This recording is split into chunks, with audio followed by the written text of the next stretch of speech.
అందరికీ దీపావళి శుభాకాంక్షలు. దీపావళి అనగానే మనకి బాగా గుర్తొచ్చేవి దీపాలు, టపాసులు, సాయంత్రం చేసే లక్ష్మీదేవి పూజ. అయితే ఈ దీపం కోసం మన పెద్దవాళ్ళు ఒక చక్కటి వాక్యం చెప్పారు. అజ్ఞానమనే చీకటిని సుజ్ఞానమనే వెలుగుతో అంతరిస్తుంది అని. అంటే మన భాషలో చెప్పుకోవాలి అంటే రాత్రి వేళలో ఇంట్లో దీపం పెడితే ఇంటి లోపలికి వెలుగు వస్తుంది. అదే బయట పెడితే వీధిలోకి వస్తుంది. ఇంటా బయట కావాలి అంటే దీపాన్ని గుమ్మం మీద ఉంచుతాం. అలానే మనలోని విజ్ఞానం ఇటు మన హృదయానికి, అటు సమాజానికి ఉపయోగపడేలా ఉండాలి అని దాని అర్థం.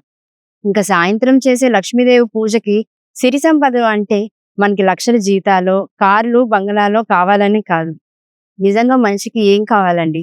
ప్రశాంతమైన జీవితం. మనల్ని సమయానికి ఆదరించే వాళ్ళు, ప్రేమించే ఒక నలుగురు మనుషులు మన చుట్టూ ఉండడం. వీటి కోసం లక్ష్మీదేవిని పూజించకూడదా? ఆవిడ్ని అడగకూడదా? ఈసారి దీపావళికి కాస్త భిన్నంగా కోరుకుందాం. వెలుగును ఇంకొంచెం ఆనందంగా వెలిగిద్దాం.